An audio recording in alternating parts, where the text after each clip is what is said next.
Last podcast on the left is all about the facts. So when Southern New Hampshire University came on as a sponsor, it was time to do some research.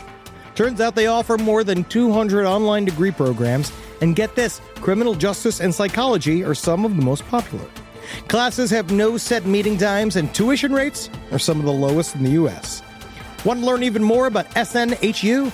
Visit snhu.edu/last.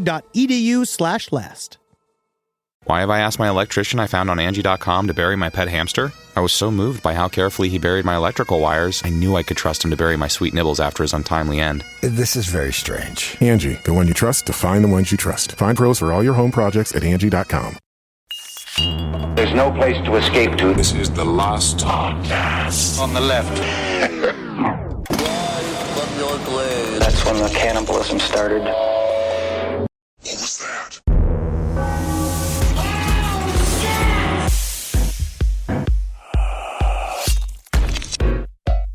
If it is to be, it is up to me.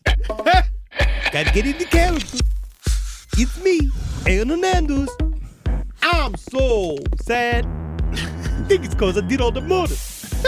At least I got all this time now in jail, reading my Harry Potters. Oh, Hermione, was you my girlfriend? Serious. So serious thinking and reading stuff. I love when you do all the research. Yeah. Did you actually, I did hear that one section from Aaron Hernandez. Did you hear that when he asked for the Harry Potters? Yeah. Oh, yeah. Can you send me the Harry Potters? It's just like, I was like, if that isn't what the CTE shows, like if that isn't come through, it's just, he's sitting on it in jail. He's been like, I was kind of thinking, I'd like to know what those redhead kids are doing. What kind of shenanigans they're up to. Dude. Making different magic tricks. I'm fucking reading this James Patterson book, which is, it's pretty good. You're reading James Patterson? Well, he wrote the Aaron Hernandez book. Wow. Yeah. So I'm reading this book, and he's talking about what Aaron liked to read in jail, and then of course he's like, he loved Alex Cross. And he's like listing the authors he liked, and he listed his name like it was just, and James Patterson. Like it's like, you fucking piece of shit. I like the Bone Collector. My favorite movie in the world is because you got the guy who played for Shawshank. He's all serious, catch criminals and all. Alex Cross, you the GOAT. Welcome to the last podcast on the left. Ladies and gentlemen, my name is Marcus Parks. I'm here with the man that is deep into his character, Henry Zabrowski. It's me, Henry Zabrowski. See, I practice every day real hard. I hated the voice when you first started doing it. It's grown on me now. It's weird. It really is weird how much it's grown on me. Yeah. You're welcome. And we have the man who has taken us on this journey through 3 parts, this journey through high school football, through college football, through the NFL, and beyond. We have Ed Larson. Woo! Man, I am ready for this to end. I hate your job, Marcus. It sucks, right? It's the hardest of our jobs. What's funny is that, like, I can't wait to get back to my job. Hell yeah. Like I really do miss it. I miss it. I can't wait to get back to writing next week because we're coming back next week with something fucking huge. Something big, and I can't wait to get back to it. But you've been doing a fantastic job, and I've been enjoying being on this side of it, but I do miss my writing. Yeah, man. Now, I miss it too. And, I can't wait to smoke the biggest Aaron Hernandez sized blunt when I get out of here in celebration. Nothing like a blunt that makes me a little bit more easier to do crime. I was actually today leading up to this recording. I was just kind of like sitting there in my house, like listening to Jimmy Smith, like listening to a jazz record. And I was like, is this what life is like for them? Like, just waiting for me to be done? I'm normally yelling and doing other shit. All right, here we go. Come give it to us, Eddie. Lay it down, fucker. All right, you piece of tubby shit.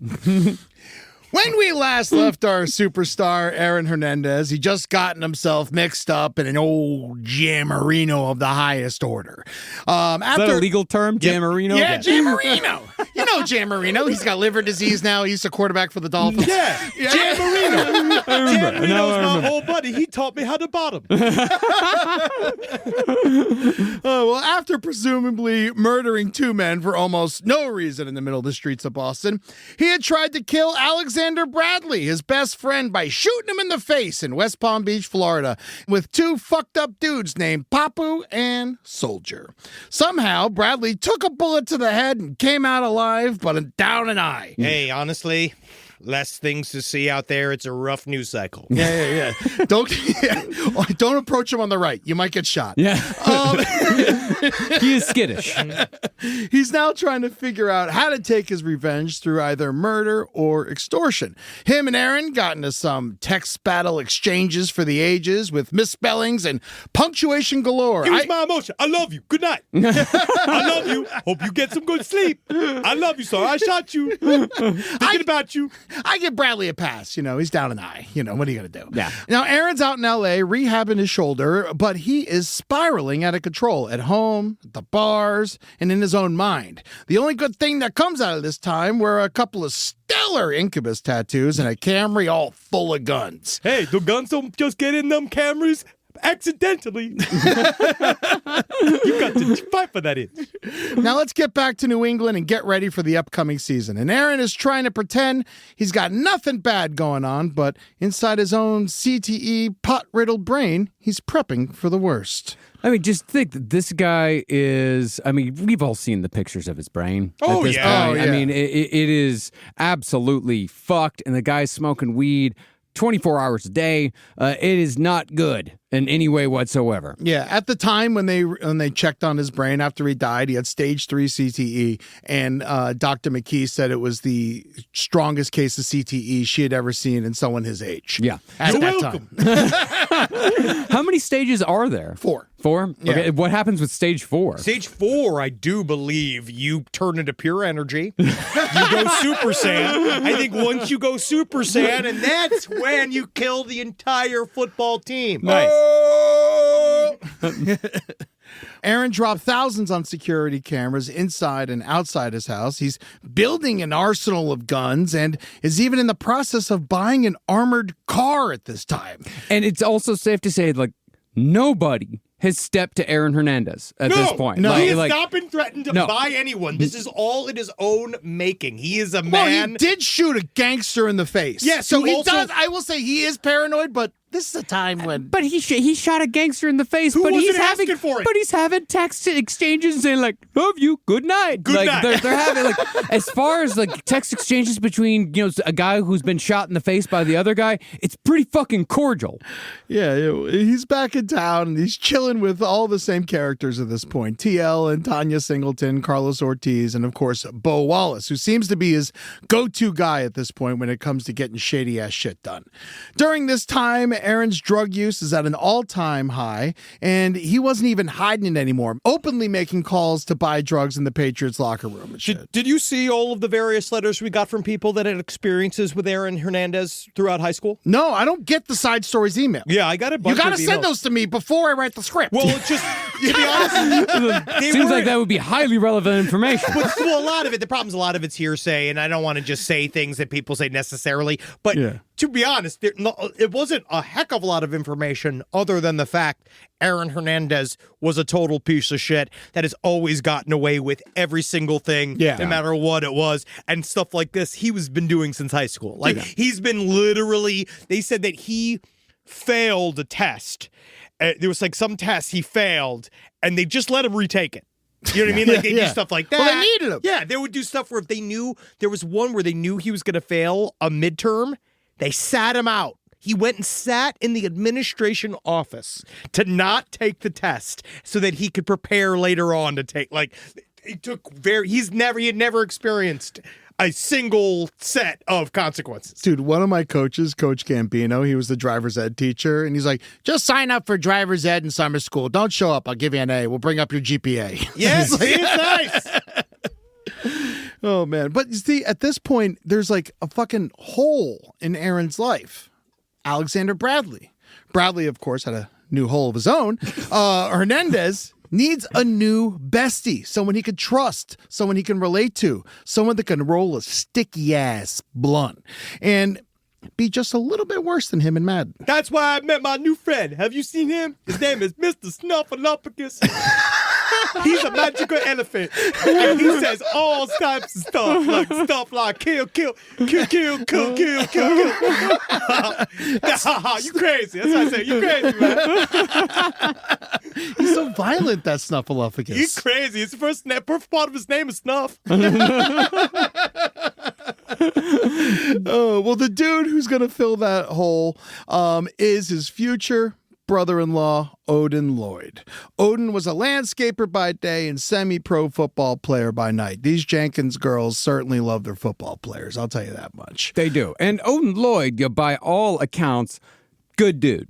Everyone liked him. Like that is the one thing that in every single documentary that you see about Aaron Hernandez, you just have a parade of people talking about how good of a dude Odin Lloyd was that just kind of dazzled by fame, unfortunately. Yeah, man, no. It happens. He was enamored with the fact that him and one of the best players in the NFL were potentially about to be in-laws. Aaron used to refer to Odin as the Blunt Master. Yeah, that's my boy. And the Blunt Master is down for whatever Aaron wants to do. And just like everyone else that knew Hernandez, Odin starts putting Aaron's wants and needs ahead of his own. But Aaron's doing that classic manipulator thing. He's throwing money and lavish things at him all the time while treating him like he's less than him. Everything's transactional. Well, it's transactional, but Aaron Hernandez has that learned helplessness. Yes. That a lot of these guys end up having, where people do shit. Yeah, King Baby. Where people just end up doing shit for him. There's no consequences, and everyone just coalesces and does whatever the fuck he wants. Because he's got a lot of resources, and every single time something doesn't get done for him, he throws a massive temper tantrum, and that makes everybody walk on eggshells around him, and that's when he's becoming more and more out of pocket, and nobody wants to deal with it. Yeah. Also, everyone lets him get away with shit because whenever he does fuck up and he knows it, he'll buy you something. Of course. He'll give you some money. You know, it's just like, he's not that bad, but it's just like a way for him to get away with doing horrible things. Mm-hmm. Aaron rented Odin a Chevy Suburban. Odin, he's too broke to have his own ride, you know? He gives him all the weed he wants, and most importantly, Shayana and Shania are happy their men are getting along so well. This should have worked perfectly, and other than Aaron's erratic, violent behavior, the real reason Odin couldn't fill Alexander Bradley's shoes is because he was just by all accounts a really calm, nice man. Yeah. Yeah. Just a normal guy. It really is a goddamn shame. But what it shows you is that it doesn't matter if you're a good man or, someone of questionable moral character like Bradley. If you're right next to Aaron Hernandez, bad shit's going to happen to you. Like, he's going to turn on you eventually. He grinds through people. That's just the way he does it. Everyone in his life has to deal with some kind of bullshit, and he's usually the center of it. Mm-hmm. So we're looking at June 14th, 2013. Aaron, Odin, and a crew of friends are out partying at Club Rumor in Boston. So outside the club that night, Aaron and Odin were seen in a verbal altercation. No one really knows about what, but we all know it could have been about anything because of how unstable Hernandez was. Everybody knows the purple Teletubby is the nicest one. Everybody knows. And I won't have you tell me anything different. Okay? Purple Teletubby, best Teletubby. Yo, there's apartments above us, bro. Calm down. Teletubby, my motherfucking homie. My motherfucking homie. It's okay. It's okay. He just lost the Super Bowl. It's fine. Teletubby trying to make me gay. I ain't gay, purple Teletubby. But the rest of the night, Aaron and Odin stayed away from each other. The tension was thick in the club. It felt like the beginning of Belly Up in that bitch. Wow. Odin's trying not to let it ruin his night. And that green ass fucking Teletubby. Hell yeah, man. So I like fuck that dude. I like that fucking green ass Teletubby. Fuck that shit, man. Fuck that shit. You know my favorite? The baby. That's why I like that. I like that grin and baby son, because that so shit's gonna be all right. That's what I like. I like seeing that fucking little smiling baby son, because I know all that shit's gonna work out. Oh man, see, like everyone got along with Odin. Everyone liked him, and he's like, fuck it. He just made some new friends, and he starts hanging out with them at the club. And Hernandez, paranoid as ever, believes these men to be the friends of Daniel De Abreu and Sofrio Furtado, those dudes he recently killed over a spilled drink at Club Cure, which, by the way, is 1 block away. See, I could see him. His brain is porridge. He's filled with drugs and alcohol.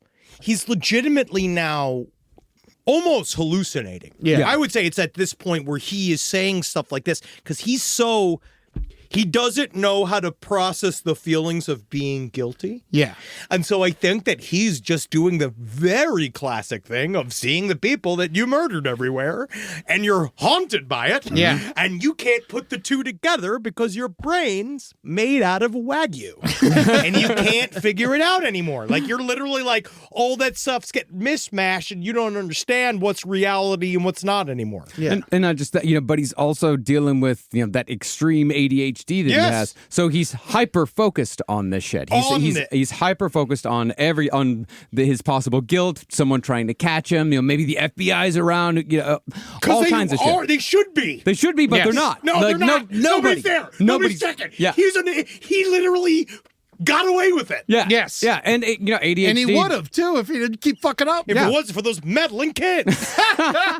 And ADHD breeds paranoia. Yeah. It very much breeds paranoia. So it's just paranoia on top of paranoia on top of paranoia. Also, it's not just weed anymore. It's drugs. It's like hard drugs. It's Molly and fucking PCP all the party and drugs. shit. They're just doing it all. And they're casually using GHB. They're casually using stuff like that. That's just like... Not to mention whatever the fucking team gives him for his pain. Yeah.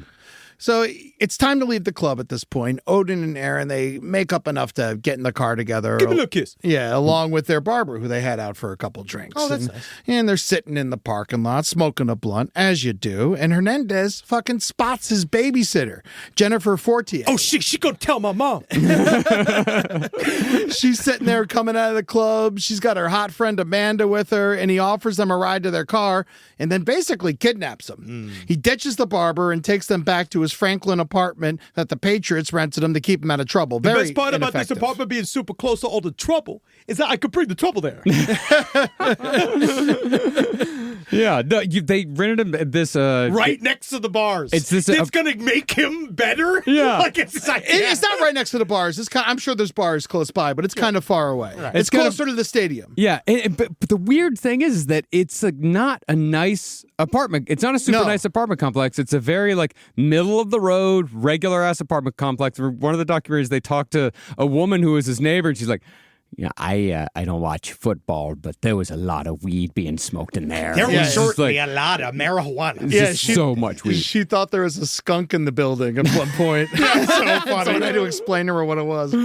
So Jennifer, the babysitter, she's extremely uncomfortable in this situation. Her phone's dead, and it's just not her scene. She don't like fucked up apartment drug dens as much as the rest of us. To each their own, I guess. Yeah, I mean, sadly. Yeah. At one point, Hernandez disappears into one of the bedrooms, and he calls her over there to make her sit on the bed with him, and then he kisses her. Oh, little kiss for you. Hey, get a little kiss.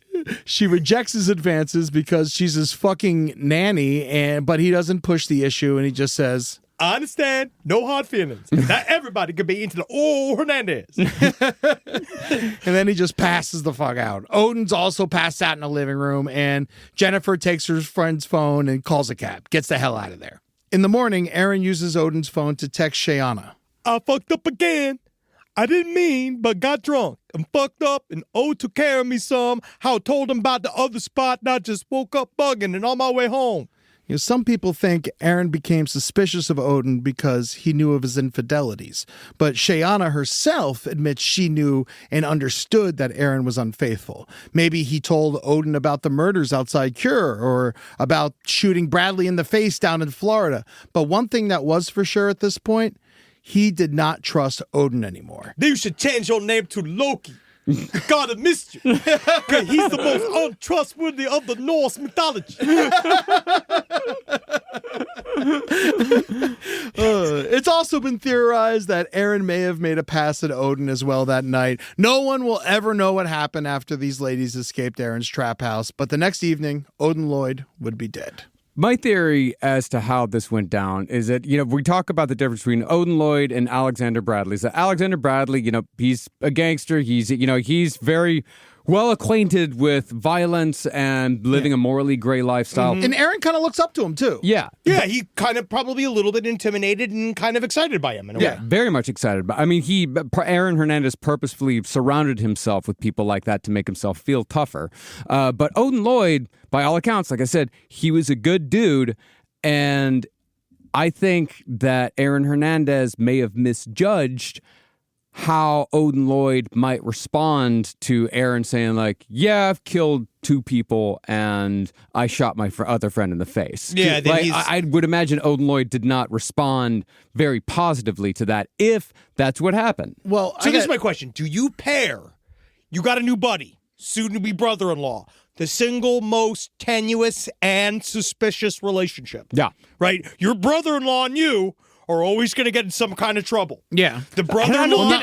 I don't get into any trouble with my brother-in-law. Well, my He's a wonderful brother-in-law man. is a heart surgeon, so he doesn't do anything with But it. I'm just saying, brother-in-laws are by far the most problematic relationship in any family. I'm the can be. problematic guy. Yeah. Yes, right. No, I do. Brother-in-laws are the hard ones, right? Yeah, they can be, yeah. I could see Odin, like, do you, when you're going to talk to your soon-to-be new brother-in-law, and you lead with, I murdered 2 guys in an impulsive move because I thought they were casing me, and then also maybe, what if we... You ever see that movie with the cowboys? And then and then, like, when do you layer those 2 together? Like, is it 1 then 1? It's like, what's the fastest way to move your brother-in-law out of the room? I'm not quite certain. Well, also, Odin Lloyd, nice guy that he is, this is something that I deal with a lot. He's a big, crazy-looking dude. And people confide in you. People say horrible shit to me all the time, thinking I'm also horrible. You know how many And I'm times- just like, hey, I don't appreciate that. And you gotta let I'm a comedian that has been an offensive comedian for so long, but it is so funny to meet people that when they hear you're a comedian, and then there was a Florida lawyer I once was talking to on behalf of my parents, and as soon as he heard I was a comedian, he was going through my socials. He just started with the F words. Like really getting crazy. And it kept being like, I'm a comedian, not a homicide detective. Like, this is not like, you have to kind of think about this. Where, like, I just sometimes say inappropriate things. Yeah, I look at the world and make observations. Yeah. No, I don't think Aaron made a pass at Odin. I think that he tried to make him another Alexander Bradley, and Odin was just like, I'm not, that's not my scene. I don't like, and he probably looked very uncomfortable. Yeah. And he may have even said, like, hey, that's fucked up, man. Yeah. And now Hernandez, he's looking at you different. Now he's looking at you different because Aaron Hernandez is very, very paranoid. And he's thinking, this guy's going to turn me in. Maybe this guy's going to try to kill me before I kill him. Yes. Who knows where his fucking mind went? He says something stupid. Odin Lloyd's like, I don't like this. And then he's like, fuck you, motherfucker. That's probably the argument, in my opinion. Oh, yeah. No. I've been around people like Aaron Hernandez in my life, and they turn on a dime, and it's very fucking dangerous. Very scary. You got to get out of there. Yeah, don't hang out with scary people. No. Please. Unless, of course, they bring you to fun things or give you stuff. All right, so it's Father's Day, June 15th, 2013. Aaron's on the phone with his agent, Brian Murphy, trying to figure out what to do with Alexander Bradley's $1.3 million extortion. If I was Aaron Hernandez, I'd pay it. Yes, he just got a shit ton of money. I would pay that money. Yeah. Or, but he's like, yeah, he won't do it for some reason. And then Bradley just texted him, Don't understand why, if you was man enough to shoot me, you ain't man enough to compensate me. I guess I'm a bitch, because when I think about you, I cry. Wow, you making me cry. Why are you saying stuff like sensitive stuff? You know I ain't with you no more. No, you're not with me, but I still look to the stars and your eyes stare back. Whatever. Sometimes I think about what we could have been and the path we could have taken, but we have diverged from that, and so I love you and good night. there was a whole series of other sentimental pleas for money and through text, but like, as sentimental as they were, there was a lot of words that we shouldn't say on the show. Yeah. Like what?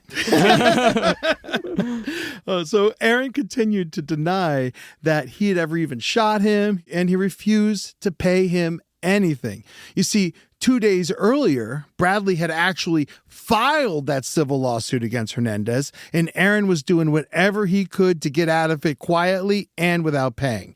And it seemed to be going well. The agent Murphy talked Bradley's lawyer into voluntarily dropping the lawsuit. That's because literally, like, that dude's one of the most powerful sports agents in the world and knows how to scare the fuck out of some random ass lawyer. Dude, Murphy is a fantastic agent. Yes, that's who you want. Can you imagine? I just wish I could have committed a crime just so that I could have called Ken to get him to get us out of it. Like, it's just like that idea. I can't even imagine how important you must be. Dude, to this day, Murphy's like, Hernandez didn't do it. Yeah. Like, to this day, he won't waver at all. That's an agent's agent. I mean, even OJ's agent was eventually... He eventually had to say, like, oh, fuck. It's fine when he finally get let go of his hurt stuck. Yeah. He was just like, OG did it. Yeah. So Murphy's like, if you put this lawsuit in the news, then we really have no reason to pay you. But if you withdraw it now, we can make a deal. And that bought him some time. Sure. He's good at what he does, man. Oh, yeah. So Aaron hit up Odin Lloyd to hang out that night. And right after he hung out with him, by the way, all of Aaron, don't text anyone in a crime. Like, call. You got to call and talk. You meet under a bridge. They have thousands of Aaron Hernandez texts. They were just delivered to them. You're like, dumbest things I've ever heard. It was like 2 days in the trial, just reading his text messages. And Sim's going, damn. So who said that? So he hits Odin Lloyd up to hang out with him that night. And right after he hit him up, he hit up Bo Wallace to get his ass over there because they got to take care of something. It's now after midnight. Odin's waiting for Aaron to come pick him up, and he doesn't show up until 2:30 a.m., and he's got Wallace and Ortiz with him. See, I would have fallen asleep. I've been like, sorry, Aaron, we'll play tomorrow. He's fucking excited, man. I know. He gave him a Suburban. Well, also, now, let's say maybe Odin Lloyd also knows he's a murderer. Yes. Maybe. Yeah, and he's scared. Yeah, of course. I think he absolutely knows that he's a murderer. Couldn't get murdered at this point, yeah. Yeah, so when Aaron's picking up Odin Lloyd in Dorchester, his sister, Shaquilla, spots him getting into the car, and Odin sees that she sees him, and then he texts her. You see who I'm with? Aaron has gone full Eddie Nash at this point, all right? He's firing his gun out the window while he's driving. He's shooting at street signs. He's blowing through tolls, scraping the side of the car. It's fucking bananas, all right? How about, 20 minutes go by, something like that. Shaquilla finally texts back. Sorry, my phone was dead. Who was that? Odin responds, NFL, just so you know. And that's why I think that Odin Lloyd knew that he was a murderer. He knew that he was going to be he knew that he was about to get whacked. Yeah, well, he knew something bad was going to happen. Yeah. Definitely. Yeah. And all he had to say was NFL. Yeah. And that was his last text message of his life. Wow. Odin Lloyd was then brought to an industrial park less than a mile from Hernandez's North Attleboro home and smoked his last blunt with Aaron Hernandez. Oh, at least they had one last blunt together. Oh my God, his fucking DNA was on the blunt. Both of them. It was like he handed them everything. Oh, he was such a bad killer. Well, it's also this because he's acting like he's in a movie. Yeah. He's not in reality anymore. Oh no. Mm-hmm. Well, if he's ever been in reality. No. Yeah. Odin Lloyd's body was found by a high school student out for a jog there in that industrial lot on Tuesday, June 18th. He was dead, covered in flies, and shot 6 times. He had the Suburban rental keys under Hernandez's name in his pocket. God, it's like cops can't even place evidence that well. Oh my God. This whole episode amazing. is just like how bad he was at evidence. Yeah. That's amazing. Also, the problem is by the time they found him, there's a storm rolling in, so the police had to act quick to secure the crime scene before it all gets washed away. Yeah, they had to build they built a whole tent city around it. Yeah. Live from your grave. This podcast is brought to you by Squarespace. Squarespace is an all-in-one website platform that helps you stand out online. Yes, that's right. You don't have to smash your face with a hammer. You can just start a business. It's got everything you need on Squarespace, from securing your domain to building a professional site and showcasing your work all in one place. Let's say you want to show everybody how you can carve your ribs out of your lower abdomen so that you look more like a Ken doll. That's amazing. You can bring your vision to life with AI-powered design or curated templates, plus flexible editing tools that helps you create something that truly reflects your style, especially if you are somebody that is trying to corrupt the young men of America. That's what Squarespace is really going to help you. Squarespace makes it easy. It makes it easy for you to put all that together, and you just go to Squarespace and do it all. Thanks, Braden. Head to squarespace.com/left for a free trial. And when you're ready to launch, use offer code LEFT to save 10% off your first purchase of a website or domain. Summer means freedom. And for adults, summer means work next to freedom. But thanks to Mint Mobile's summer sale, it can almost feel like the work is playtime for the adults. Right now, all of Mint's plans are $15 per month, even unlimited. Free yourself from big wireless and switch to Mint Mobile for high-speed data and coverage on the T-Mobile 5G network. It's so well connected, I could call from anywhere. Deep from well within my bunker, where my AI-fueled robots slowly but surely toil for me, but I know for a fact I'm saving money on my phone plan. Or up above, where I'm training all of my giant Amazon female warriors who will fight in bulletproof mesh. Also, honestly, Mint Mobile's really cheap and it's really reliable, so you should use it. To get your new wireless plan for just $15 a month, go to mintmobile.com/LPOTL. That's mintmobile.com/LPOTL. Cut your wireless bill to $15 a month at mintmobile.com/LPOTL. That's it. There's no catch. Upfront payment of $45 per 3 months, $90 for 6 months, or $180 for 12 months. Plan required, $15 per month equivalent. Taxes and fees extra. Initial plan term only. Greater than 50 gigabytes may slow when network is busy. Includes up to 20 gigabyte hotspot. Capable device required. Availability, speed, and coverage varies. See mintmobile.com. If I think about where we were 20 years ago, and I think what we would use to protect our space, it would mostly involve bayonets, weed whackers, and assorted diesel-fueled dune buggies that we'd use to spread pollution so thick it kept the other improv comedians from stealing our material.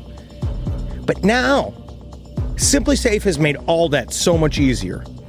Using SimpliSafe here at the office has revolutionized our ability to use diesel-powered dune buggies for good, and not for chaos. Think about what your home security system does as an intruder approaches your house. Sits, waits, not much, just waits until the window breaks and then it goes, oh no. But then you get some kind of alarm and a notification. What if the whole point was to stop the chain events before it even happened?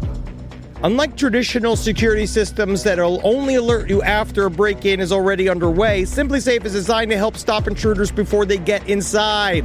It goes into their mind, it makes them think of why they're doing this. I remember when we didn't have real security and all the podcasters were outside begging for our takes, begging and scratching like a bunch of weasels. Now I can see them 25 feet away, and I can spray them with fire extinguisher liquid and stink gas. Not that it would make them smell any worse than they already did. SimpliSafe helps me lord over them all. SimpliSafe has been protecting your world for 20 years. Celebrate their anniversary with us and save 60% on your new SimpliSafe system at simplisafe.com/LPOTL. That's 60% off at simplisafe.com/LPOTL. Plus, when you order, write in our show name in the How'd You Hear About Us survey in order to let them know we sent you. Don't forget, there's no safe like SimpliSafe. So back at the Hernandez household, Shayana was comforting her sister Shania because she'd come over there to grieve the death of Odin. She cried herself to sleep on the couch, and when she woke up in the morning, Hernandez was there and told her, I've been through this death thing before. It'll get better with time. Time heals all wounds. You gotta understand that. You just gotta let things just chill out. But when Shania was passed out, Aaron called the house and told Shayana to get rid of this black box he had in the house and to not let anyone see you. She would later claim she never looked inside the box and did what her husband told her to do, and that she thought it was weed. But everyone is 99% sure that the murder weapon was inside this box. Yes. And she somehow could never remember where the dumpster was that she threw it out in. You know, of course, yeah. You never know. It's so hard when you're hiding evidence for your spouse. It's so hard to be thinking about it. Yeah. Ride or die is the description they use with Shania all the time. Yeah, she stays with Aaron all throughout. She changed her name to Hernandez after he died. Jesus. Yeah. It's because, again, she chose him. This is the person that's taking care of her and taking care of the family. And she's decided that she's going to go all the way down. Dude, her IG is so sad. It's just like pictures of her daughter with Aaron's like silhouette behind him and stuff. It's like, oh, I hate, I went down that rabbit hole and I was like, oh. Yeah, well, Aaron's been driving another rental car that night, a Nissan Altima, and he went to Enterprise to drop it off in the morning, get rid of the evidence, you know? It was dinged up from a wild night of driving through tolls, but he had bought the insurance, so at least he was in the clear there. Great. Yeah, that's the best part. The clerk, though, remembered that Hernandez had offered her a piece of gum. She clocked it as weird because it was blue cotton candy flavored Bubblicious. Why did an adult man have this? I got playful attitude. He just proves how much he never fucking grew up. Yeah, he's a kid. He's trapped in his own brain. Yeah, well, also, he is a kid. He's 24, I think, at this point. Yeah. Later, when she inspected the car, she found that the same gum was stuck to the carpet on the floor of the car. She tried to get it off with a piece of paper she found there. And when she was down there, she also found some bullet casings that would match the casings found at the murder scene. Now, these aren't the casings from the murder, but from when he was shooting street signs out the window like a lunatic. Yeah, don't worry. He left the casings from the murder at the murder scene. Yeah, where they're supposed to be. Yeah, where they're they supposed feel to be. Yeah, where they're, you got to let them breathe. Yeah, and he wrote on them Harry Potter's. Yeah, Harry Potter. Harry Potter's 1, Harry Potter's 3, because Harry Potter's too stupid. And Harry Potter, I should have Voldemort. That's a forbidden name. Everybody know. Come look for more Voldemort. I love this rental car employee. It's like this detective. It's like, this seems to be the same bubble gum that I was just giving my Aaron Hernandez. I've never paid attention to a single thing before. And I'll never pay attention to a single thing again. But that was one detail I'll always remember. So at this point, the evidence was getting thicker than Shayana when she was pregnant. Nice. Thank you. And the cops were staked out at Hernandez's household right at the end of his driveway. Aaron's flipping out. He calls his agent, Brian Murphy, and asks for advice. Murphy said, well, hey, if you're innocent, then go talk to the police. See why they're there. Yeah. Come on, Aaron. Just go give it a college try. It's a really nice way of asking if he did it. Yeah. Well, if you're innocent of the crime, you can just go and talk to the police. Yeah. That's what you call gauging. Yes. Gauging a response. And he's looking like this. They gave you FaceTime now. So eventually Aaron got the courage to do just that. They asked him if he had rented a Chevy Suburban. He said he had for his friend Odin Lloyd. And the questions started flowing, and then Aaron's like, oh, I got to go get my attorney. And then he asked them why they were there, and then the cops told him they were investigating a death. Aaron then slammed his front door in their face with no response. Why did he not even ask who died? The cops thought that was odd, And it was with that, the North Attleboro Police Department thought they had enough evidence for a search warrant. Hernandez didn't even get off the couch when they came to the door. And while they were searching his house, he eventually went downstairs and shot some pool in his man cave with Shayana's uncle.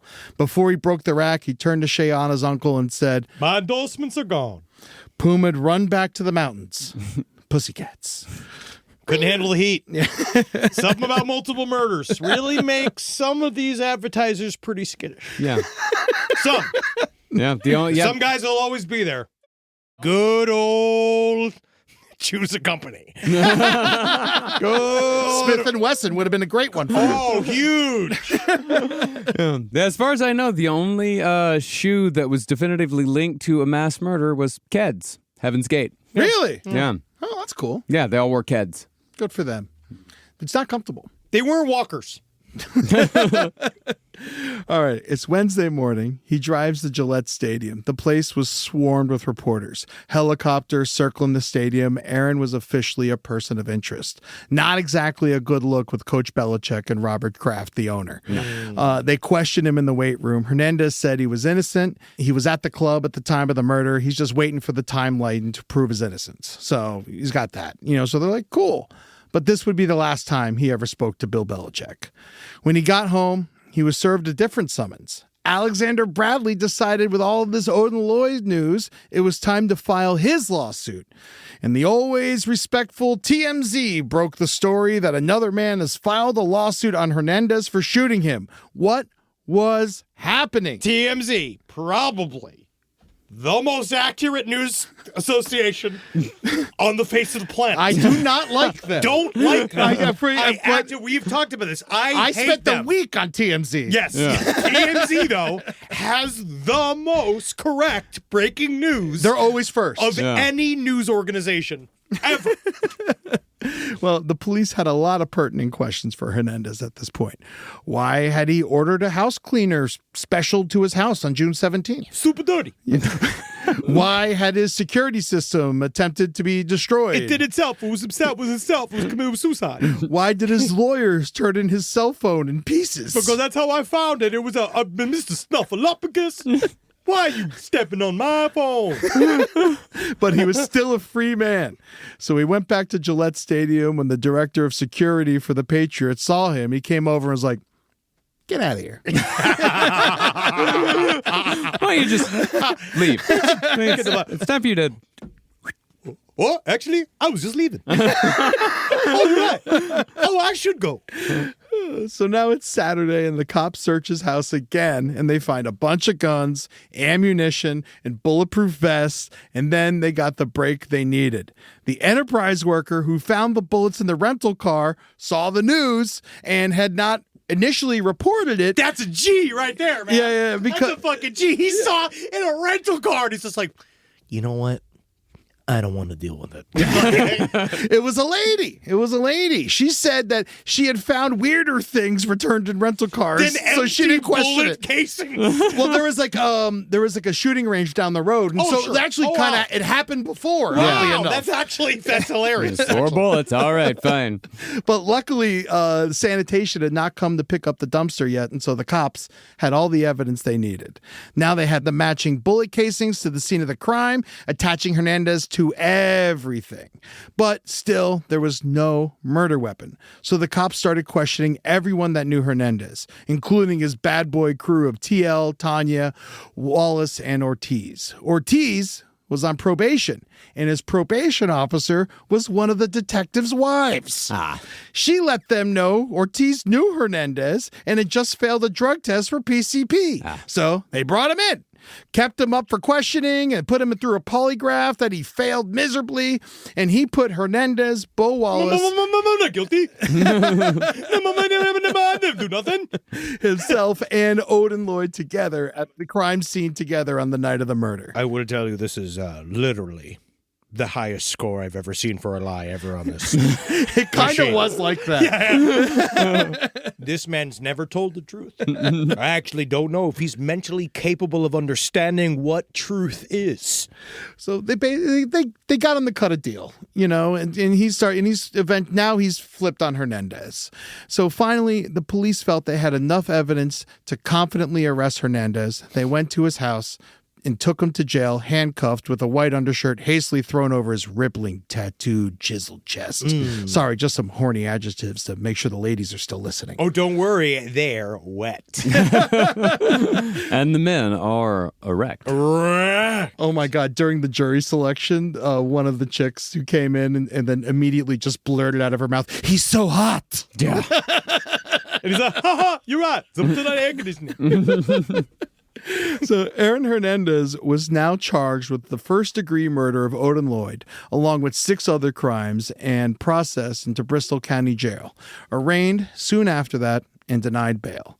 Hernandez continued to show little to no emotion during this entire process, which just seems to be what he does in intense situations. No, he just shuts off. Well, yeah, he doesn't feel anything. Well, it's like he's just waiting. But he's waiting until somebody gets him out of it, and he knows that if he's calm and if he doesn't freak out, and he doesn't say the wrong somebody thing, comes to handle. Yeah, not a lot of times.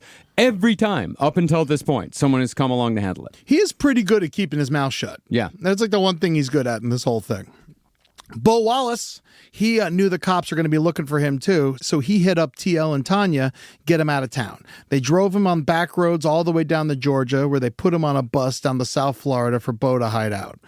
2 days later, TL Singleton drove off the road in Connecticut with his mistress while high on PCP, Oxy, Coke, and booze. He died on the scene. The mistress lived. Yay! And that's another win for side chicks.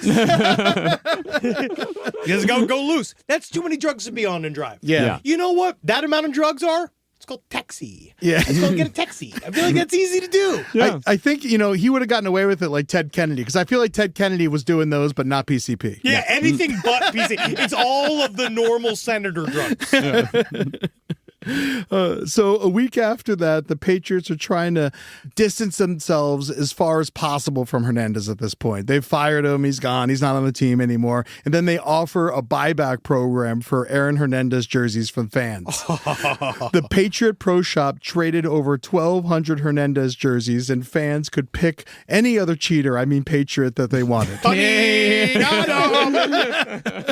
Man, Bill Belichick's laughing us all into the grave, though, man, with this new 24-year-old fucking prison keeper. Dude, he's going to get fired from his college job. Yeah, dude. Yeah, he don't give a fuck anymore. He's getting his dick sucked. He is getting a couple extra million for basically nothing this Yeah. year. So Puma and Muscle Milk, they already dropped Hernandez loose. Bristol Central High School and University of Florida removed any mention of him from campus. But then the biggest hit to Hernandez came. EA Sports removed him from Madden. That has to just been, he'd be like, my God, I didn't know I could ever experience. What is this salty discharge? What is this salty discharge?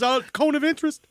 By the way, USC still has O.J. Simpson's Heisman on display in their Heritage Hall. You can't take away the stats. Sticking to the gun. You can't take away those stats.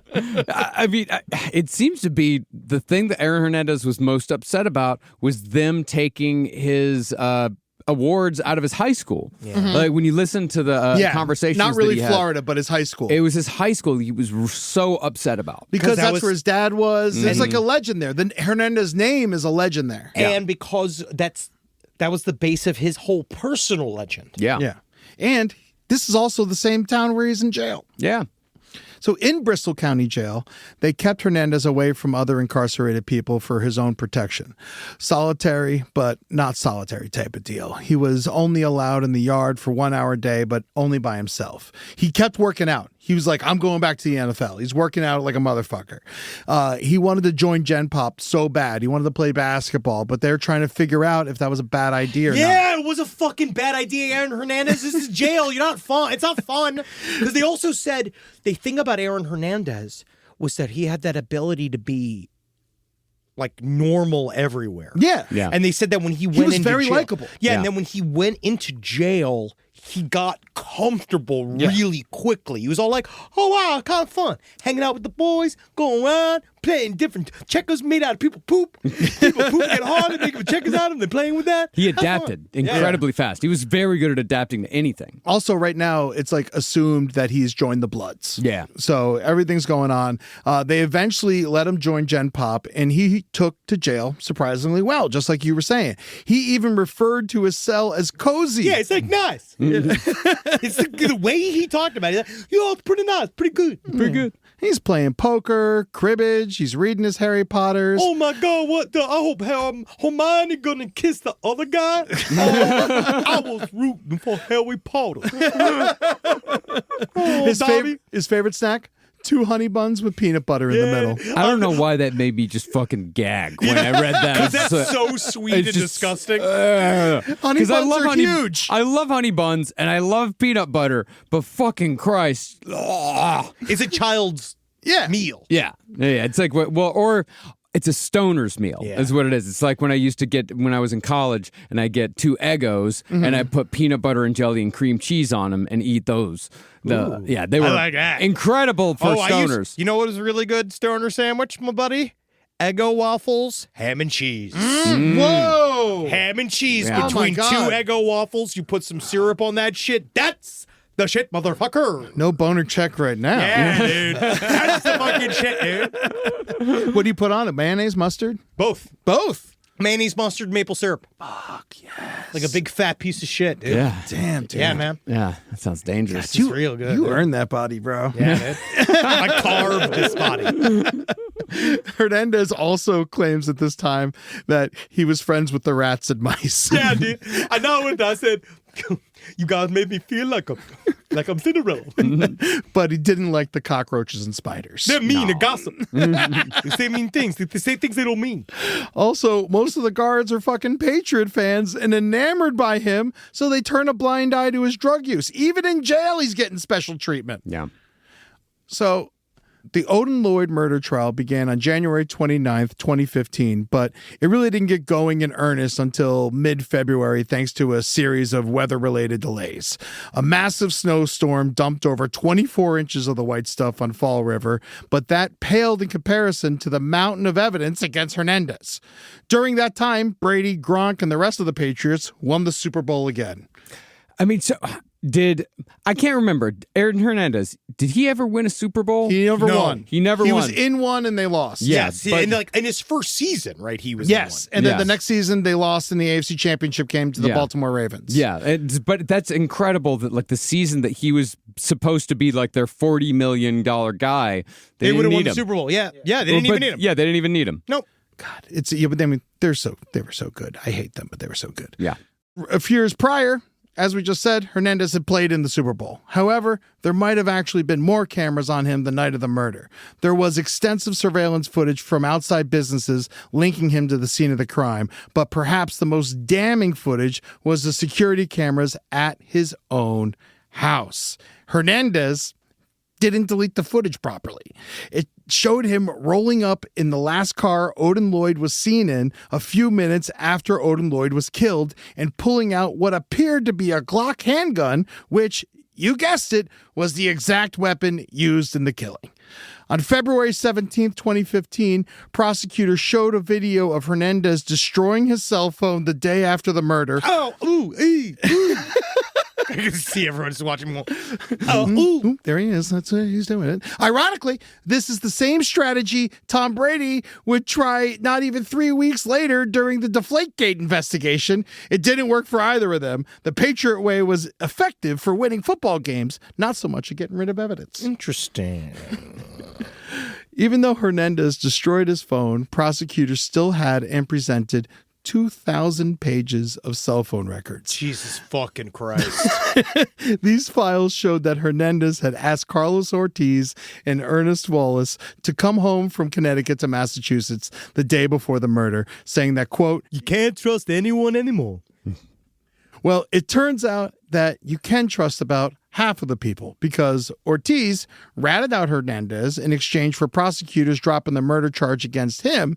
He pled down to a lesser accessory charge that got him 4.5 to 7 years instead of the life sentence he was up against. You know what you call the guy who believes in loyalty of a group of guys that done a bunch of crimes together, and the one guy he says he'll never like rat on his guys? What? That's the guy that goes down for the death penalty. It's that everybody else around you is going to immediately jump ship. Yeah. They are just going to dump your ass, Aaron Hernandez. They don't give a fuck. Like, that's the thing. He thought he had all this power. Yeah. And then once it's all officially there, once the cops are involved, they're all Philadelphia, man. Well, Wallace, on the other hand, didn't provide information or take a play deal. He took the case to trial and was acquitted of murder but found guilty of similar accessory charges and sentenced 4 to 7 years. These two men saw a fork in the snitch road, took different paths, and ended up in the same spot. Really makes you think. It does. Life provides. Fate answers. It's worth noting here that While they never found a gun, it's pretty obvious what happened. First off, like I mentioned before, Hernandez clearly has a gun in his hand shortly after he enters his house. The defense floated the theory that it could have been something else like an iPad, but that theory falls apart when you note the size, shape, and the fact that it's clearly a fucking gun. The prosecution showed the footage of Shayana Jenkins to get her take. She played dumb as well, saying that it looked like a black blob. That's some kind of black blob. He always had some. You know Aaron with his collection of black blobs? Yeah, well, blobs. They're usually blobs everywhere. They're Blobs. amorphous, undefined, but in this case, the blob is noteworthy because it was shaped like a fucking gun. Well, the thing about it was that the blob is that it had a trigger and a handle, and the blob had what you'd call something like it's where the bullet comes out of. A barrel? Yeah. It's a barrel. Yeah. It seems like that blob. See, I'm a bit of a gun. I'm a bit of a blob connoisseur myself. Yeah, I'm thinking the blobs. I actually am. In my house, I have no less than 7 or 8 blobs. I love blobs. Loves blobs. Yeah, I really love blobs. All my blobs are either round or square. Very few are gun-shaped. Yeah, very few are gun-shaped. I'm pretty sure I'm a blob to Tootsie. Yeah. Yeah, she can't see shit. Yeah. Oh, no. I mean, no dogs can. Also, Robert Kraft took the fucking stand. His owner, spray-tanned and smug, and his testimony would actually end up being pretty damning. He recanted how Hernandez told him it couldn't have been him because he was at the club, but the jury had just saw footage of Hernandez from his own home on his own security cameras. He was fucked. And Robert Kraft, he's so haughty coming in and out of that trial. Like, he refuses to even look at Aaron. I can't even look at you. It's like, fuck you, dude. You loved him 2 weeks ago. Yeah, you were fine. He knew about all the shit. He knew about all the fucking horrible things. Even if he didn't know the specifics, he knew that Aaron Hernandez was doing bad shit, and he kept going anyway. He was too important to the NFL, Marcus. Yeah. If he would have got off, even though they knew he did it, he would have hired him back, no problem. Yeah. That was the whole thing with the Patriots. They love trouble players. Yeah. After 2 months and 132 witnesses, the prosecution rested. The defense didn't take as long. Their case lasted 1 day with a grand total of 3 witnesses. And their entire argument was basically, well, that's just like your opinion, man. Yep. The dude would have been proud. For the first time since the trial started, they acknowledged that Hernandez was present for the murder. It was viewed as a shocking pivot in strategy, but after 2 months of footage of him driving to and from the crime scene in a rental car full of shell casings, they really didn't have a choice. This is my favorite. They called a PCP expert to discuss the effects of the drug after positing a theory that Ortiz and Wallace committed the murder while high and that Hernandez was just an innocent man at the wrong place at the wrong time who panicked. Because you gotta understand, man, with PCP, God, I love it. I'm a goddamn expert on it. The key here is, man, to understand everything's technicolor. I'm black and white, dog. All right? 2 sides. One's right evil. One side's not so evil. Fuck you. I'm the expert on PCP. I'll bring the fucking violence. Thank you so much, Dr. Winston. During the cross-examination, the PCP expert asked why the footage of Ortiz and Wallace a few minutes after the murder showed them acting very normal and not like PCP fiends. That's the most PCP shit in the world, dude. I act normal all fucking day, son. The lawyer's response was basically the shrug emoji in real life.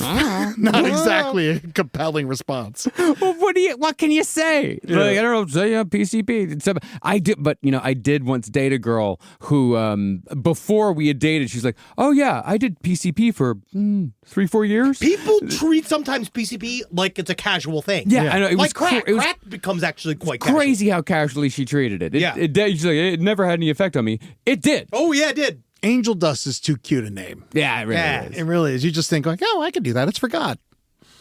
No, and you found a lot of that God shit super intense, bro.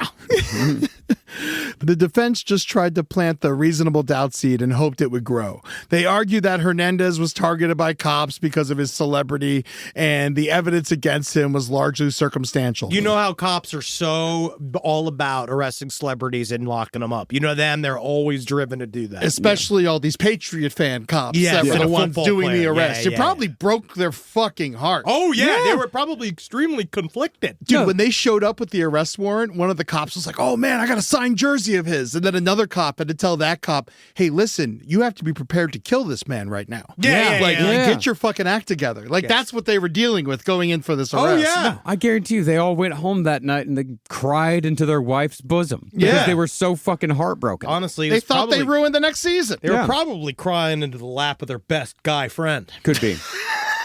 Also a possibility. Not going to rule it out. Oh, man. The whole thing was basically a poor man's version of the OJ defense, but they didn't have anything nearly as effective as, if the glove don't fit, you must acquit. They could have at least tried, there ain't nothing suspicious about Bubblicious, but nothing. Because then he'd been like, ha ha. You're right. Bubblicious, super innocent. And at least with OJ, they had Mark Furman, being a total racist shithead. That really was the main thrust of the defense, was showing that they trying to paint the police as corrupt, and they did. Yeah, and Hernandez's problem was that the North Attleboro Police Department learned from the mistakes of the LAPD all those years ago and actually did their jobs correctly. Oh, yeah, they did it against their will as well. Yeah. And I will say, for a smallish police force, they did a good job, because a lot of times these small police forces can fuck these cases up bad. Yeah. Oh, yeah, they wrap this up pretty hardcore, but also it's really helpful when your criminal is a fucking mentally broken idiot that can't fucking handle his shit, doesn't know how to cover anything up. I think that also really helps. A child could have solved this case. Yes. So the jury... But at least they did it. Yes. Because they definitely could have not done it. Yes. Well, the jury deliberated for 6 days, which is usually an indicator that there's doubt with some jury members and they can't agree. In this case, however, they might have spent 6 full days going, holy shit, can you believe how bad Aaron Hernandez is at murder? And they were just roasting him back there. Oh, yeah, they were probably just we're like, man, he should get back to being a tight end. It seemed like he was better at that. Aaron Hernandez is so bad at murder. How bad is he? He was immediately guilty. Whatever the case, they returned a guilty verdict on April 15th, and Hernandez was sentenced to life in prison without parole. Finally. Yes. Hernandez, now full-on living that prison life, was starting to get in trouble behind bars. He randomly punches another incarcerated person in the face while they're cuffed, but the guy who he punched doesn't press charges. No, because in prison you can't. Well, he said he was a Patriots fan. And it didn't matter, though, because Hernandez was given 2 weeks of solitary anyway. Another time, guards were searching his cell, and Hernandez was hiding a piece of paper that said MOB on it. They asked him what that meant. He said, money over bitches. But in prison, MOB also stands for Member of Bloods. The guards said, hand it over. Hernandez, upset, said, what if I don't? What the fuck you gonna do about it? The officers said they would give him a disciplinary report. Oh, a piece of paper, huh? I don't care about. I don't give a fuck about no disciplinary report. I'll eat the motherfucker. He did receive the disciplinary report, and true to his word, he did eat it. And I'll tell you what, honestly, in all honesty, I liked it. It tastes good. To be honest, thank you. This was some of the nicest stuff I've had. So this is his membership card to the Bloods? It's so fucking stupid, Marcus. God damn. Guys in prison are bored. Yeah, they are. Yeah, they are. They're bored, and they got a lot of rules. Welcome Guys aboard. within. Here's your membership card. Here you go. You can say you're not going to sign it if you don't count unless you sign it. Now make sure to All right. put that in your wallet, because you're not going to be able to get into the Sunday mixer without it. Enjoy being a blood friend. Now, I know we are called the Bloods, but you don't actually have to sign in blood. That's just a thing that people think. Yeah. A lot of us kind of think that's gross. So, big ups, big G's to the west side. Have fun. Don't forget to have fun. That's the thing. A lot of people, when they get into a gang, they forget to have fun, but not the Bloods. Not the Bloods. We don't forget to have fun here. We're just having fun here. We do things a little different here. Have you ever been a part of the Bloods before? We do things a little bit different here. Where we are a family-style gang, and we serve family-style violence for everyone. I, for one, like the Bloods. Good work, Eddie. Unfortunately, I'm a Crip. See, unit. He also got an illegal neck tattoo that said lifetime loyalty above a star, which is also usually associated with the Bloods. You just got in the Bloods. Yeah. Also, each payphone in prison was run by a different gang. He exclusively used the Bloods phone. So it's safe to say he was affiliated with them. Maybe not before jail, but in jail for sure. How do you think that draft was? To get him. You think he got a better spot in the draft? It wasn't fourth round. I don't want to be Muslim. That's a big book. I don't know if I could read all about that. No pork. Well, I mean, but the thing is, he's finally living his fantasy. Oh, he is. This fantasy that he's had for years and years. That he's the gangster he's always wanted to be. Yeah, he's finally He's finally living this gangster lifestyle and hanging out with all these guys, and he's just as tough as he always wanted to be. Dude, they loved him too. Yeah, he wasn't usually when famous guys go to jail, they just get the shit kicked out of them. The fellow prisoners actually liked Aaron Hernandez. It was him, and same thing with Bernie Madoff. Had an amazing time in prison. Yeah. Really? Yeah. Is he still alive? No.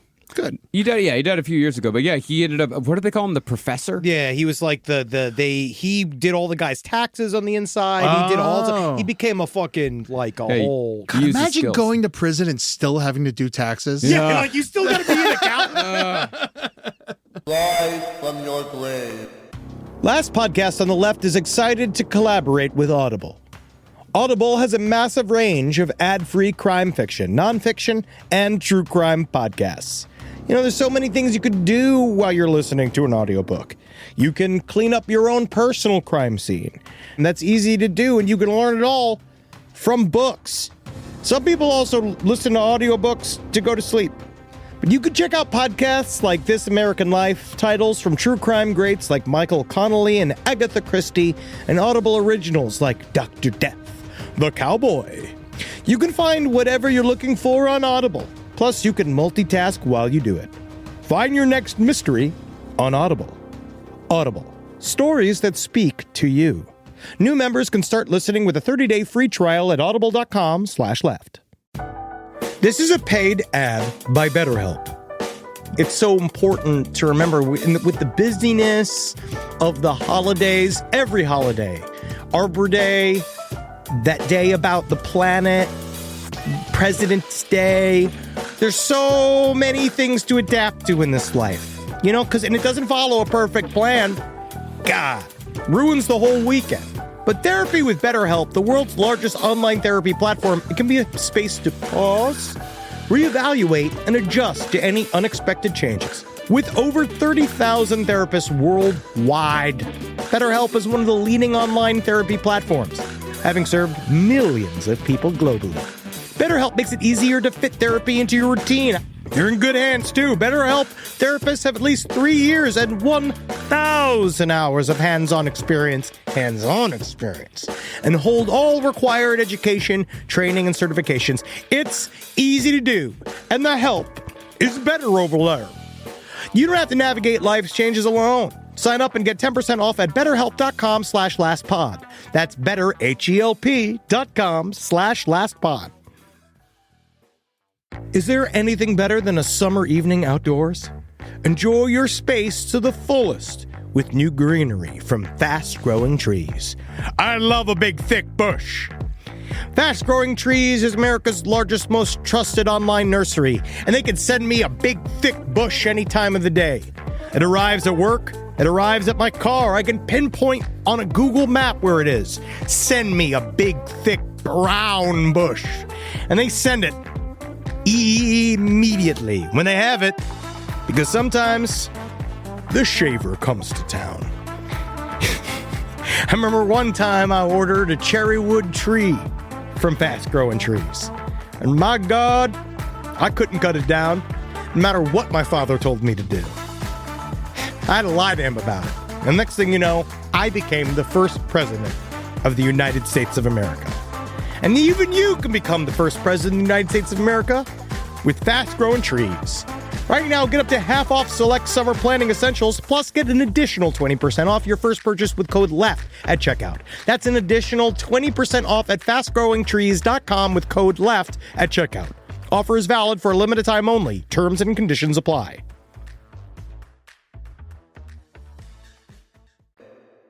So on disciplinary status, he still figured out how he can get a care package from the commissary filled with cakes, breakfast bars, and 24 honey buns. When they came to take it away from him, he looked at the guards and said, I'm a smart dude. I knew you were coming for the stuff, so I ate all of it. I'm a smart dude. I'm a smart dude. Yeah. That's the thing about me. I think 5 steps ahead. So I ate them honey buns thinking I got them. And I have big old dookie. You bet your mouth. He's got to be sitting there like, oh, my stomach. What was the point of having so many at once? well, he actually had 4 honey buns left. All right. Oh. Yeah, he kept the wrappers of the other ones so the guards knew he didn't give them away. And when he took the last 4 honey buns, and when the guards took the last 4 honey buns, he wailed. Give them back. I'm so hungry. He just ate 20 honey buns. I know. I had 4 more. I had 4 more to get. I knew. You know when you have a certain amount of food and you walk through a certain amount of them, but then you just kind of understand that, like, I got 4 more, so I'm okay. I'm gonna be okay. But then did someone take them? And you're like, I was kind of expected to eat all these. Yeah, I understand. Oh, man. So you did rape? I'm You did child rape? Cool. Crazy. You're crazy, man. You're crazy. You crazy. So crazy. Hernandez also threatened to kill a guard and his family, but I'm sure that was all in good fun. Yeah, you know how that is, brother. I'm just teasing you, man. That's funny. He got into a 2-in-1 fight as being part of the 2, beating up the 1. He racked up 12 offenses, 3 of which were fistfights, and he got real into K2. K2, in case you don't know, is a synthetic marijuana that gives you a sense of euphoria when smoked. Unfortunately, it can also cause paranoia, hallucinations, and psychotic episodes. I know. They had a lot of problems with those. Yeah, so now he's smoking something that's far worse than weed. Yeah, well, And in jail. well, because the reason he was smoking K2 is because it's basically odorless and it doesn't show up on drug tests. Yeah. So he's getting fucking laced on it. And it's reported that Hernandez fit into prison just a little too well. Other than the Bloods, he was starting to make friends. He had to. This was his new normal. He just took to it. Yeah, he's a creature of routine, and habit from his football years. He can live in any situation. He's used to like 3-a-day practices, sleeping on the floor, It's not that big of a difference in a weird way. Yeah. He was able to compartmentalize being locked up really well. There were 120 dudes on his cell block. 100 of them were lifers. Plenty of time to get to know these guys. One guy he buddied up with was someone not there for life, Kyle Kennedy. Kennedy had an interesting story himself. He held up a Cumberland Farms gas station with a butcher knife and got $189. But when they put him in jail, they forgot to lock his cell and he just walked out. He proclaimed, Nobody told me I couldn't leave. "Loophole." Hey, I guess I'm just gonna go there. Hernandez liked the cut of his jib. Yeah, hell yeah. And he got the guards to make him his bunkmates. And we'll get back to this guy in a little bit. But first, let's talk about Tanya Singleton. Remember her? She was in the middle of the worst year of her life. Her husband, TL, died in that car crash. She got breast cancer diagnosis and got locked up for contempt because she refused to testify in Aaron's trial. They tried to get her to roll over on Aaron, but she was dying of cancer and told them to go fuck. Yeah, Tanya was the woman that Aaron Hernandez lived with after his father died. Yes. That basically His cousin, his mom married her ex-husband. Yeah. She took care of him. He looked at her as his mom more than his mom, Terry. She was another extraordinarily harmful presence in his life that would just tell him, like, you're okay, everything you're doing's okay, you're fine, you're a beautiful baby, and you've never done anything wrong. Yes. Yeah, she probably just sat with his head in her lap, and she ran her fingers through his bald head and fucking, put him to sleep and stuff like that. I'm sure she was very comforting to him while she was also teaching him the fucking worst shit in the world. Yeah. The thing is, a new piece of key evidence comes out when executing a search warrant at Tanya's house. No, I'm not talking about the picture she had hanging up of Aaron Hernandez holding a .45 Glock, just like the murder weapon, although I should be. Well, that's circumstantial. In her garage, the cops found a silver 4Runner. That's right. Jack Fox's silver 4Runner, the endorsement car. Remember, they stashed that shit in Tanya's garage? They ran the license plate, and wouldn't you know it, it's the silver 4Runner they'd been looking for from the Abreu and Furtado unsolved murders. I mean, they had so much time to get rid of this car. Yes. So much fucking time to get rid of this car. At any point. Just get rid of it, throw it in the river. Yeah, it's anything. Anything. It's years later. Yeah, why is it still, like, that's just how fucking lazy and stupid they are. Not just the car, Marcus. They also found Hernandez's clothes from that night that he was wearing. And the only reason they knew it was the clothes he was wearing because they had him on the club surveillance video. And they found .38 caliber shells. Also, the police had just stumbled onto the actual murder weapon as well. So this time they actually have the gun. Also, I put Aaron on a lot of my clothes so I know they're mine. Well, remember, these are the clothes he borrowed from Alexander Bradley. Oh, yes. Yeah. Yes. It was found, the murder weapon, the .38 special, it was found in a woman's car. Her name was Jaylene Diaz Ramos. She was in an accident. And after an accident, they always search the car, just protocol, you know? Yeah. Jaylene had a pretty long rap sheet herself. And she said the gun had belonged to a football player named Chicago. Chicago's real name was John Alcorn. John Alcorn was T.L. Singleton's cousin. Yes. Oh, yeah. So T.L. Singleton was the man who was married to Aaron Hernandez's cousin, Tanya. Yep. And so they just gave the gun to some other guy. He literally just gave it to his cousin and he threw it in his girlfriend's trunk. Yep. Then they just left it there. Fucking Christ. They're so bad at it. Well, it's not. Do you think that maybe he kept it as some sort of memento? Like, do you think that when he went over to Tanya's house, maybe he went in the garage and relived the moment? No, dudes, This is Aaron Hernandez's gun, man! You know what? Surprised Hernandez didn't autograph it. Truly, I do think that there's a little bit of a deeply ignorant sentiment of this could all just go away. Yeah. And that if I just take this and hide it, Lock the door. pretend it doesn't exist, it'll all go away. No one's going to come looking for it. So now the double murder trial is going to begin. March 1st, 2017. And this time, Aaron Hernandez got a fancy new lawyer. His name was Jose Baez. Yeah! Casey Anthony's lawyer. Oh, yeah. Yeah, that fucking piece of shit. Well acquainted with Jose Baez. Oh, yeah, Aaron Hernandez probably the whole time like, what's Casey Anthony's boobs like? I want to see your boobs. Hold on. He got her off? Whoa. Yeah. Okay. And this actually, Jose Baez should have hired him for the first trial. Definitely should have hired him for the first trial. And this trial would go much better for Hernandez, whereas the first trial had a mountain of evidence against the former tight end. This one didn't really have much definitive to tie him to the case. All the security camera footage that showed Hernandez at the club showed him doing things like standing there, drinking, walking, all of which at the time were legal in Massachusetts. Disgusting. Not since 2024. The prosecution rested their case entirely on the shoulders of Alexander Bradley. Bradley is not the most credible witness, not only because he's an admitted drug dealer, but also because he had just gotten arrested when he got into a gunfight at a nightclub and got shot 3 more times. Okay. I got to say, honestly, y'all, I am sick of getting shot. I have had it up to my one eye left. Because that's probably why he's a bad witness, too. Yes. One eye. Yeah, one eye. And he also wasn't a good shot because after he got shot, he went and grabbed his gun and then fired it into the club 12 times. Luckily, nobody was killed. I need a scope on my face. I don't got any of that depth perception anymore.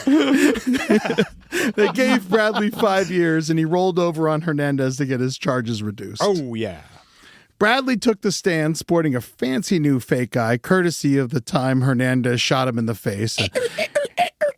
An incident that Fake eyes are actually really nice. They are. They can cool. be. Yeah. Man, remember Last Action Hero, the bad guy with the fake eye? That was the best one. It was Great. really fucking Yeah. cool. I love that goddamn movie. Yeah. Bradley took the stand sporting a fancy new fake eye, courtesy of the time Hernandez shot him in the face. An incident that feels intense enough to give the jury pause when considering Bradley's motivations for testifying against Hernandez in court. He was a regular Shammy Davis Jr. Funny. Funny. Shaq. Kitchen Cats. Yes, me. That's my Sammy Davis. Yeah. Sure. Kitchen Kitties. Yes. Harada. Hey. If he just starts tap dancing in the courtroom. I know that man. He's black. I mean, whether this is true or not, I'm pretty positive it is, but the motive was fucking terrible. Yeah. You know, are there people out there that would kill two men in cold blood over a spilled drink? Yeah, you call them morons. Yeah, I'm one of them. Test me out. Find out what's up. But that's not exactly a strong motive to most reasonable people, and certainly enough to create reasonable doubt. The more plausible motive was one floated by Hernandez's defense team, that Bradley had pulled the trigger, killing Abreu over a drug deal gone wrong. Violent drug dealer gets violent over drugs. Makes a lot more sense than man goes in a homicidal rage over spilled drink and hatred of Cape Vernedans. Well, it's one of those where it seems like a common Boston beginning of a fight is stepping on a shoe or spilling a drink. Oh, absolutely. Baez would say that Alexander Bradley is a three-legged pony, and then he would start to pretend to ride a horse around the courtroom. You can't trust this man. You can't ride him home, he would say. That's all really happened. Oh, God. Well, it sounds like what Baez did with this case is a lot of the same type of tactics that he used to get Casey Anthony off. Is that what Baez did with Casey Anthony is he was able to make the jury think that they were smarter than everybody else.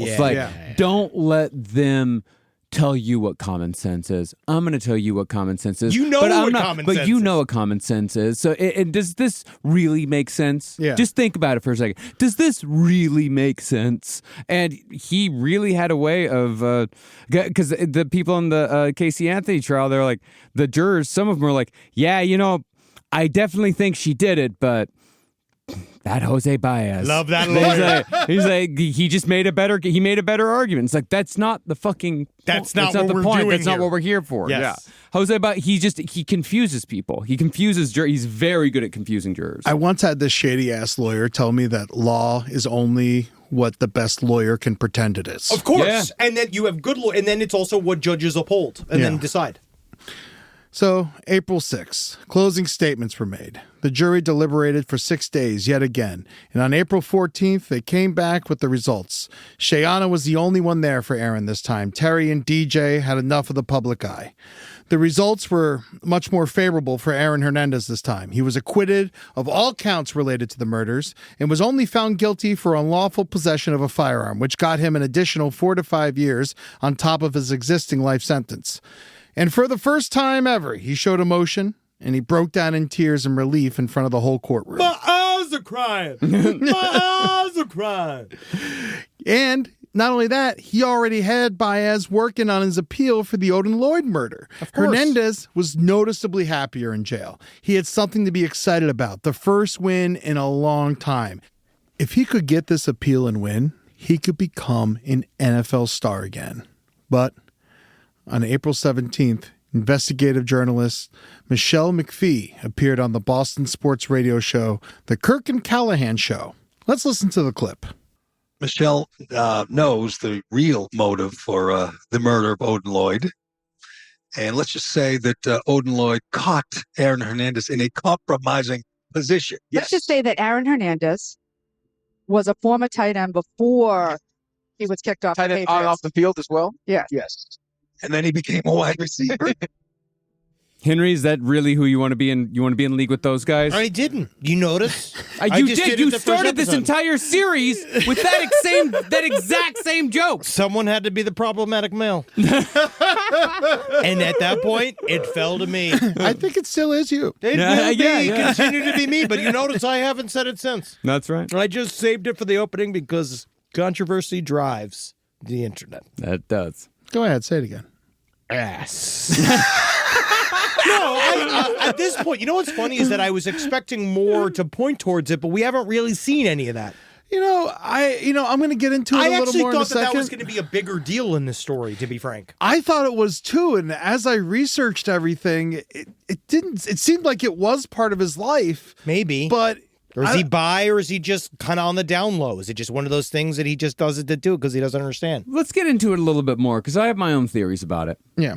But anyway, around 1 a.m., April 19th, 2017, Aaron Hernandez hung himself with a bedsheet over his window cut in his cell. He jammed his cell door shut with cardboard, opened his Bible to John 3:16, wrote John 3:16 on his forehead with red ink. Just those words. Just those words. Not the full verse. And then he used his own blood to write John 3:16 on his cell wall and drew a crude pyramid with the word Illuminati written under it. I don't know what that's supposed to mean. I'm not trying to laugh at this. I really am not going to do what I'd like to do during Good this luck. moment. Hernandez left several notes next to his Bible. Stripped naked, made stigmata marks on his hands and feet, covered the floor of his cell with shampoo, slid the sheet rope through the window slat that was only 5 feet off the ground, so he had to do the actual strangulation himself. It was no easy task to complete, but just like everyone always said about him, once he set his mind to something, he did it. And he did it the hardest way possible. And again, he's a dead man, but he's also a murderer, so I will say that's the dumbest shit I've ever heard. That's the dumbest way to commit suicide that I've ever fucking heard. What's with the shampoo? Did he want the cops to slip? No, so he would slip. So he would slip. So you think it's because he would slip? I think it's so that the cops would slip to come in looking at his body. I think that he wrote Illuminati on the wall because he's mentally 14 years old. Right. And I think he did that as a way to kind of be like, I was murdered. I was whacked by the Illuminati. I think he did it because that's the symbol on the back of the dollar bill and says, "In God we trust." I think that's why he did it. I mean, I don't think he understood what Illuminati was. I was going to say that all that is as stupid as anything else. Yeah. Well, unfortunately, it's about to get slightly dumber.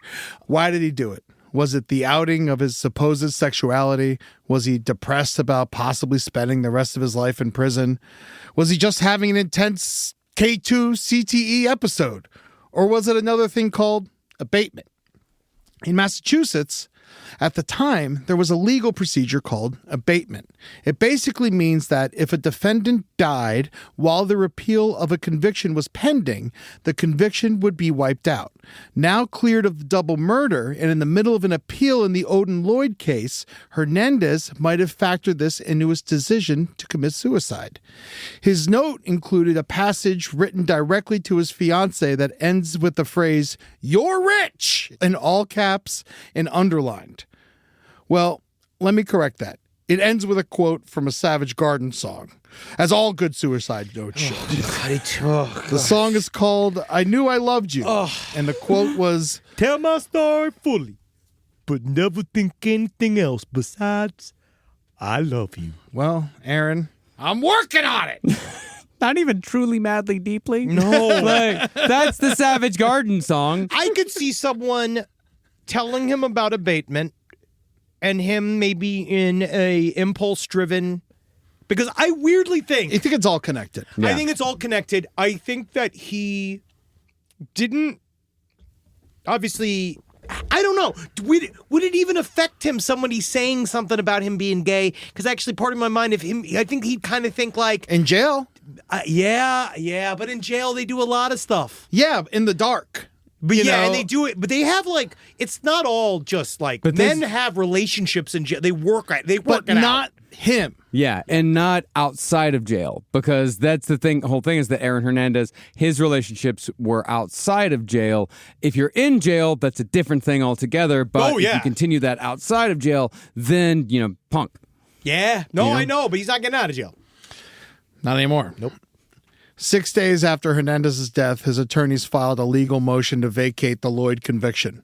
If successful, this would have tons of ramifications, most notably that Lloyd's family couldn't pursue a civil claim and that Hernandez's estate might be entitled to the $40 million contract the Patriots had voided because of the whole murder kerfuffle. Yeah, that was the thing. The murder stuff really put a damper on a lot of stuff.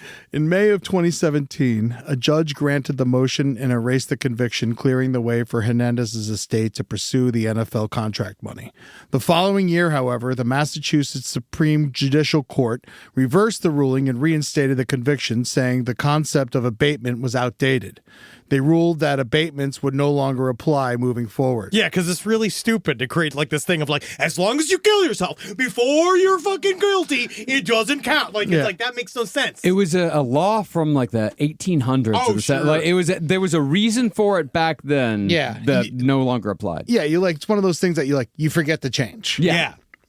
So after all the dust had settled on the violent crime spree of Aaron Hernandez, we finally had a happy ending. The Patriots had made $40 million.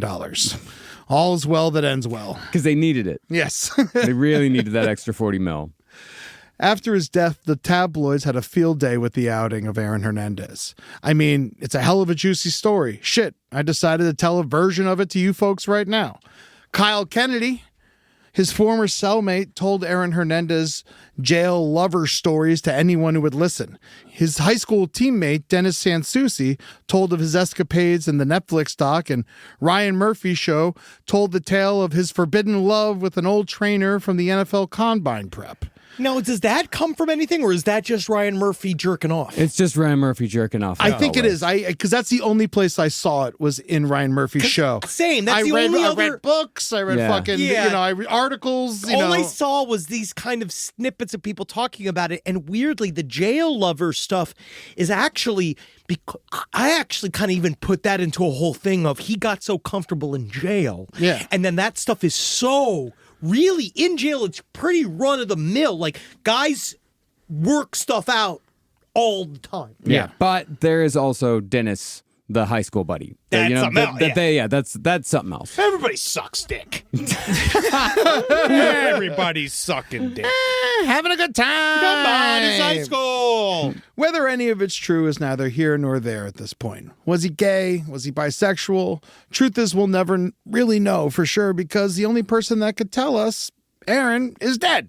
I'm more of a trisexual. Try anything once. So clever, Aaron. Did you come up with that yourself? Yeah. I really thought about it. I was like, well, try, Rob's and by. Try me doing stuff. That's me. I do stuff. Do I think it's possible he was gay? Of course I do. Do I think it matters? No!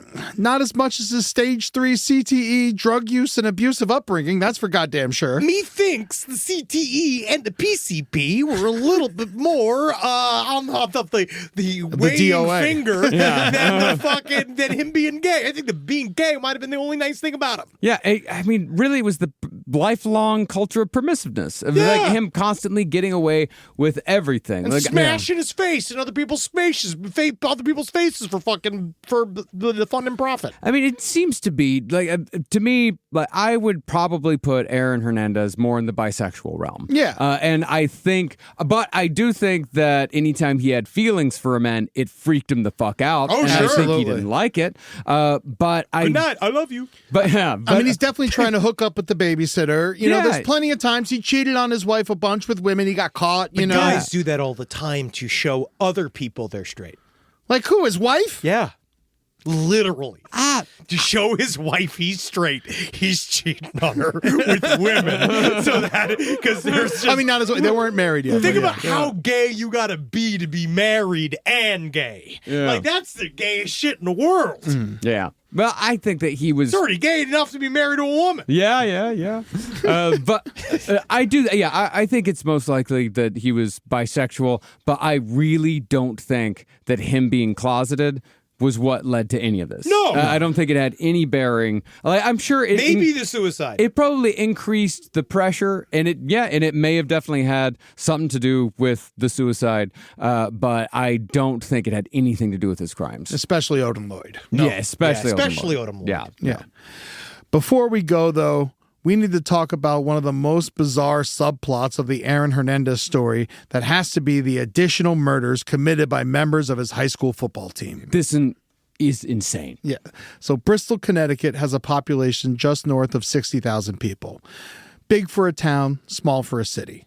It's known primarily as the home of ESPN, admittedly a strange location for media conglomerate owned by Disney. You gotta stretch a bit for Bristol's second claim to fame. They're known as Mum City because they were once the leader in chrysanthemum production.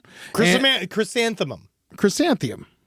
I think we both just say it differently. Chrysanthemum. No, that is a flower. It's chrysanthemum. It's a flower called a Chrysanthemum? chrysanthemum. Chrysanthemum. Chrysanthemum. Chrysanthemum. Well, they produce it. And although their glory days and the chrysanthemum game may be behind them, they still host an annual Bristol Mum Festival at the end of September. Great. By the time you hear this, tickets might already be sold out, but it's never too late to start planning for the 2026 festival season. I better start getting the tickets to the Mum Festival. Nothing I love better than... Do you know where you get the tickets? Online. Mum's the word. Mum's the word, funny stuff. Yes. Anyway, other than those two things, I guess they're most known for their high school football players going on to kill people. Yes. Bristol Central High School is one of 3 high schools in the city. Its motto is, be creative, be conscientious, be collaborative, be committed. Although the last one should probably be committing murders. Funny! Because that's what 3 players from the 2006 Rams roster did. Alex Ring married his... By the way, all 3 of these guys in the team photo are standing directly next to each other. Yeah. Yeah, they're all like buddies, right? Yeah. Aaron Hernandez, Alex Ring, and this other guy, Nick Brutcher. Yeah, we're all standing. It's a haunting photo. Alex Ring married his high school sweetheart, and they had 3 kids. After school, he joined the National Guard. Seemed like a pretty great life. But in 2014, things clearly weren't going well for the Ring family. On May 29th, Alex purchased a 12-gauge shotgun from Dick's Sporting Goods. The next day, his wife Kyla filed for divorce. Remember, there's no waiting period when purchasing a shotgun or rifle, just handguns. Yeah, because to be honest, you can't kill anybody with a shotgun or a rifle. You're right. Not humans. No. Just deer. Just deer and big pigs. Yeah, and birds. The day after that, Kyla called the Bristol police about a domestic disturbance and told officers she didn't feel safe. Later that night, a Connecticut National Guard mental health official contacted local police twice to express concern about Alex missing therapy and his, quote, increasing erratic behavior. On June 4th, police responded to a call and found both Alex and Kyla dead from gunshot wounds to the head. Alex had committed a murder-suicide, leaving his 3 young children behind. In 2022... At least he didn't kill the kids. Yeah, you're right, Henry. Yeah. You know what? Honestly, I thought the same thing.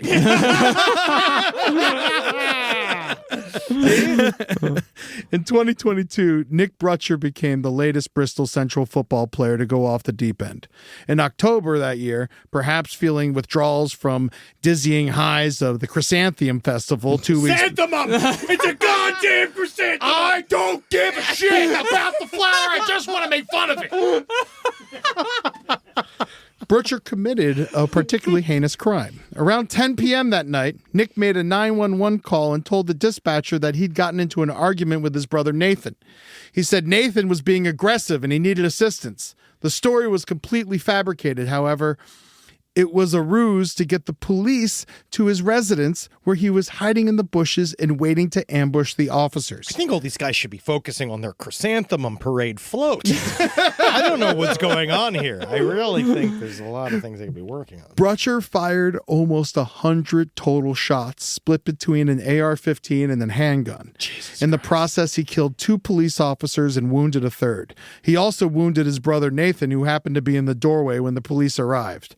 The only surviving officer, Alex Socrato, was able to limp back to his car despite being shot in the leg. He took cover behind the vehicle before emerging to kill Nick with a single shot. At night. Yes, he was good at it. An investigation would later produce a step-by-step timeline of events showing that it started as a night out for Nathan and Nick, but after a bar fight, a ticket for a suspended license, and a truck being towed, they ended up back home where Nick carried out his plan. Perhaps the least surprising detail of the horrific night is that it all started at a stand-up comedy open mic. Oh, yeah. As someone who's done a lot of these bar mics in his life, let me say this is somehow the best case scenario. God, an open mic bar night in Bristol, Connecticut. Oh, God. God, that's got to be... I'm sorry, Bristol, but I don't think you're funny. No, sorry, guys. You guys ever notice this ESPN thing is like everywhere? It's everywhere. Like it's like ESPN. Like, what does it stand for? Like Chrysanthemums. Chrysanthemums. The only thing Butcher has in common with Hernandez, other than football and the murders, which frankly is enough, is the fact that he also appeared to be a closeted gay man. Cell phone records show that before his death, he downloaded and deleted Grindr several times, perhaps indicating an internal struggle over the truth he was scared to share. There's an HBO Max documentary that details these cases, interviews old teammates, and attempts to find some connective tissue. They talk about CTE, locker room culture, toxic masculinity, and sure, all of those things can be contributing factors in any or all of these cases. Of course. But it's worth noting that those things existed in pretty much every high school football program in the country back in the early 2000s. If the formula is high-pressure high school football plus head injuries plus not being allowed to be gay equals murder, then the entire populations of Texas and Florida would have been wiped out years ago. In reality, this is probably just a sad coincidence and a fascinating footnote to the Aaron Hernandez story. It's not a good one, though. It's just fascinating, the fact that they were all... maybe just being a bully shitheads. I mean, there is, I think, maybe just something about Bristol, Connecticut. I don't. We haven't heard about it since. I mean, because when I watched when I watched footage of Aaron Hernandez playing football in high school, the way he uses his head all the time, that shit's taught. Yes. You know, like that is absolutely, that is a taught move. And I think a lot of the players at Bristol were taught to use their heads. Yeah. And I think that may have given quite a few of them CTE. Oh, yeah. And it made them violent. Not just that, you start at 8. Yeah. In Pop Warner. Oh, yeah. And Bristol, Connecticut it's kind of an outlier because, Connecticut's not known for its football, you know, not usually. And I think they might go a little harder than other places go, and I don't really know what it is because also like Aaron's brother DJ also had like kind of a fucked up prologue. Or epilogue. Yeah, no, he got mad about everything that happened with Aaron Hernandez and the way ESPN covered it. So he like threw a brick at the ESPN office saying like, you're responsible for all this shit. Again, acting like a high school kid. But then he also got in trouble like scoping out UConn for a possible spree shooting. And he's currently on house arrest. Hey, at least we know where he is. Yeah. Just don't go near that house. No. Yeah, but there's I don't know what it is. Maybe it is early 2000s football culture in this place. Like, because a DJ was just a couple years older than Aaron, like 2 years older. Yeah. There's something about it. Something about this class. It's not like his dad was fucking sane either. No, he wasn't. It's like a Stephen King story where the whole football team gets cursed. Like this movie, Him, actually sounds very interesting. Yeah. None of this is all was a very coincidence. It's a full coincidence. So after all this, I'm really trying to figure out where I am personally with football. Truth is, I haven't watched the Miami Dolphins play in 2 years, and not only because they're awful, I'm used to that. I'm used to them being bad at football, but unpacking what football means to me in therapy these last couple of years, I've frankly fallen out of love.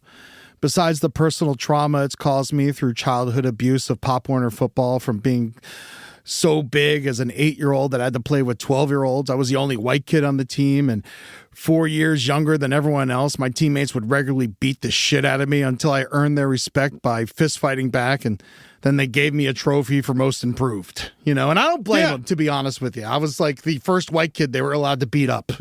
Beat me up. And also, you were getting used to being beat up. Yes. That was your job. Absolutely. Yeah. My dad fucking loved it, to be honest with you. Of course he did. I love it just hearing about it.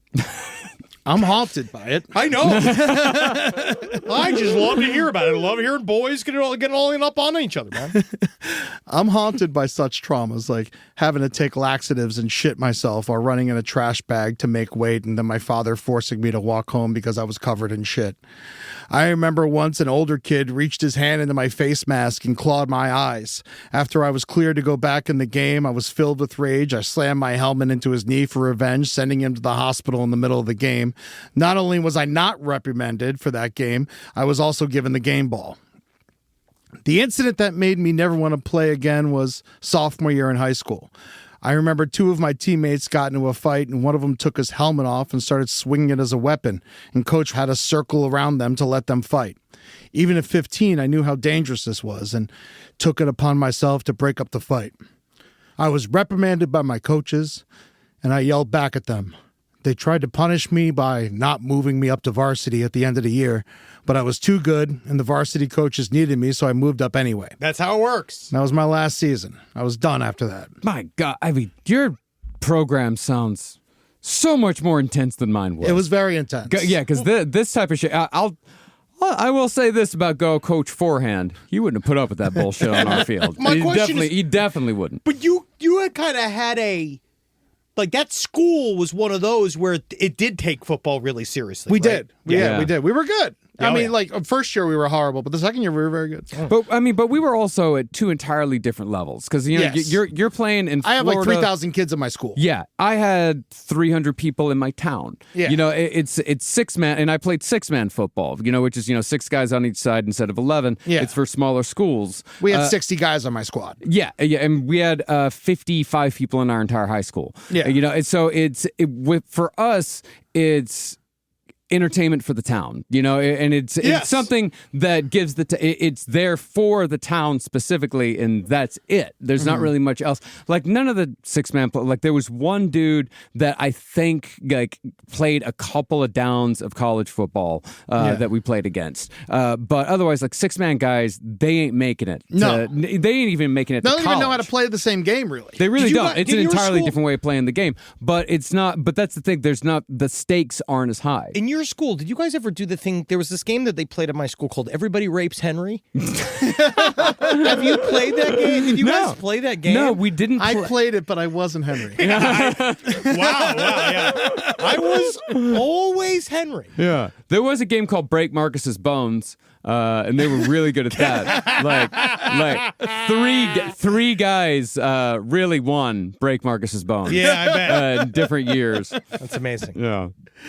Oh, well, now, as a fully aware adult man, when I look at my favorite team, mostly aware, adult man, I look at my favorite team, the Miami Dolphins, and who they are, and I'm disgusted with them and the dude I used to be.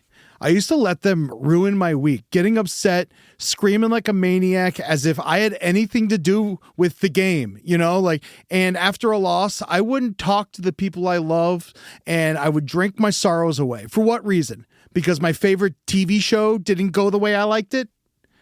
Today, the Miami Dolphins quarterback Tua Tagovailoa has had so many concussions that doctors think he should retire, but he keeps playing because of pride.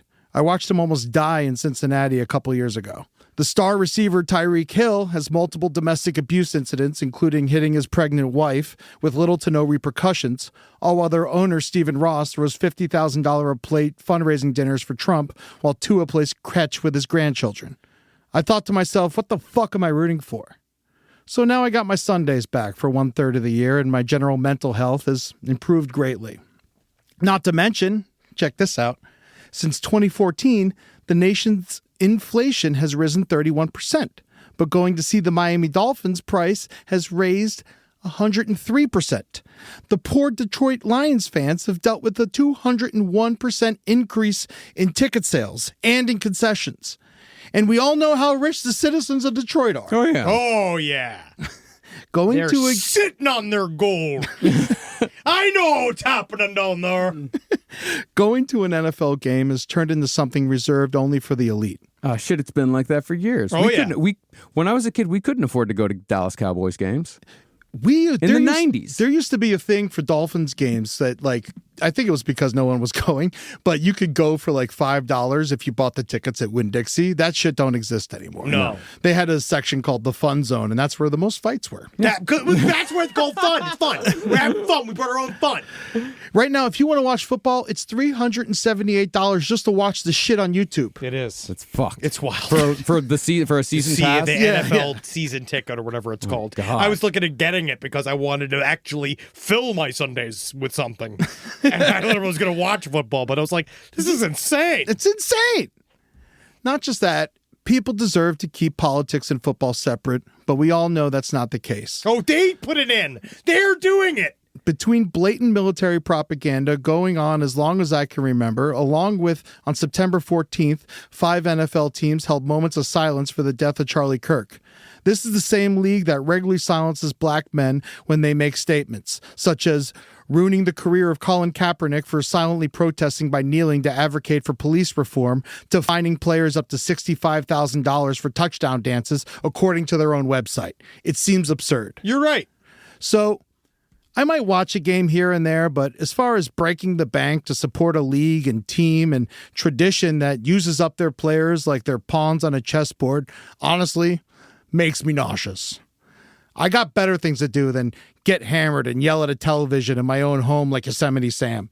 So this Sunday, I'll see you fuckers at the farmer's market, movie theater, or park, making my marriage the best it could possibly be. Take her someplace nicer. It was a really take her someplace else. No, honest, great series, Eddie. Really good work. Fantastic. And interestingly, the only football that I was watching for the last few years was the Texas Tech Red Raiders, and our mascot, Raider Red, looks a lot like Yosemite Sam. Oh, yeah, good. You know what we should watch more of? It's basketball. Yeah. Yeah, because there's nothing bad with that. No, man, no, but they don't get it's not like this. They allow them to protest, right? They get more access to it. They do a little bit more social things. It's a fun game. Basketball's a great alternative. Baseball playoffs are about to start. Baseball's boring. Baseball sucks. Start in the 4th inning. It's a lot easier to take. Baseball's the one place that I do. Baseball to me is the one sport that's better at. It's the only sport for me that's better at the park. Oh yeah, it's better, way better at the park. Everything else is better on television. I find basketball extraordinarily dull. I love it. I like basketball. Yeah, but they've made it now that it's all 3 points. It's not as fun. Yeah, well, it's you know what it is partly for me as well. Squeaking. Oh, yeah, I can't take the squeaking. But if you go to a pro basketball game, they have like straight up DJs now, like playing during the blast. It's honestly. wild. It's awesome. I'll try Last it time out. we went to fucking the Staples Center, it was a fucking blast. Please, crypto.com arena. Thank you. Thank you for correcting me. Good work, Eddie. Great job, man. This is fucking great series. I want to thank Grant, who helped me with the last episode, Grant Gordon, and Pat Barker, roast writer extraordinaire, who helped me with today's script. That's amazing. Really good fucking work. And we are still operating. No matter what we've said, no matter what we've done.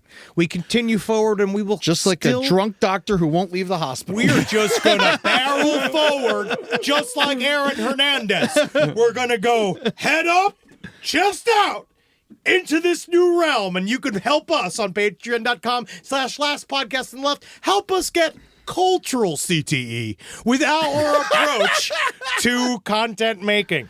Yeah, because coming up this next week, we have a series that, like I said, we've been working on it for months upon months upon months. Not even a joke, it's almost a year. So this is going to be an absolutely massive series. I don't think anyone's going to be able to call what it is either. No, and it's an absolutely massive series, and it starts a new running series that we will be returning to here on Last Podcast Network. So this is, it's a big fucking deal. We got a lot of stuff. So I think we can at least tease the name of this series. The Mount Rushmore of Evil. Yep.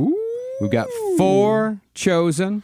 And we're going to be going through them one by one. They're all massive stories, and some of them quite relevant. Yeah. Quite relevant. Including the one that we're about to get into. Extremely relevant. So we're really, really excited. It's going to be both funny and might bum you out. It's going to be fun. So, but then and you're also going to hear. Our thing. You're going to hear some of the worst shit that you've ever heard on this show on this series. Cool. We're going to make it light. Yeah. You're going to love it. So, all right, fuckers, go look at it on our socials at LP on the left. Oh, I have a movie that I'm working on. Yes. Go to UFO.movie. Give me money. This is the Kickstarter for my new movie, Unbelievably Friendly Organisms. They don't want me to make this movie. So I need to make it with my own goddamn hands. They? So come on there. They. Yeah, man. My wife. My wife and family. But no, you come out and see this. Marcus has a part in it. He has no choice. Eddie's got a part in it. Everybody else. I also don't have a choice. You know a choice. And then, wow, yeah. You can come join me, Amber Nash, and Jenna Hayes. But we're going to have a big old bunch of other people that we're going to be announcing soon as well. I got a cool thing coming up too I wanted to tell people about. On October 12th, I just booked this shit. We're doing on the 11th, we're doing Milwaukee. On the 12th, I'm taking my big ass to Madison. I'm going to be at Comedy on State with Logan Metz, the piano player from Lucas Nelson and The Promise of the Real. Oh, it's awesome. He's got his own album coming out, so he's going to open with a bunch of those fucking songs, and then I'm going to come out and do my thing for an hour. Y'all come out and see us over at Comedy on State. That's October 12th in Madison, Wisconsin. It's awesome. Hell yeah. Also, we're on tour. We're going to, obviously, we're going to be in Milwaukee on October 11th, but then Oakland on October 25th. And I don't know where we're going to be on 29th yet. Did we decide? Did we fix that? I believe that's still in the works. But still in the works, but we are fixing it somewhere close. Yeah. Somewhere close. It is Somewhere just close. not yet done. Yeah. It's not yet final. And then on December 12th and 13th, we're going to be in Portland, Oregon. And please, we got some new shows for 2026 about to be announced. Stay tuned. I can't wait to fucking keep this train going. We're going to have a lot of fun. Can't wait. You fuckers. See you guys in goddamn other places than these. Helsinki. Again? Oh boy.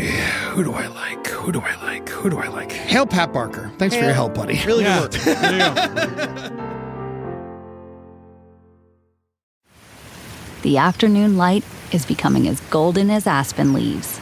The air is growing more crisp, and the silence just seems to say more. Absorb it, and let the rest go, like that first misty breath on a cool morning. Autumn is arriving. The days are growing shorter. Make the most of them. Park City, Utah, for the mountain kind. Plan your trip at visitparkcity.com. Nothing beats tradition, like weekly game nights at Mom's house.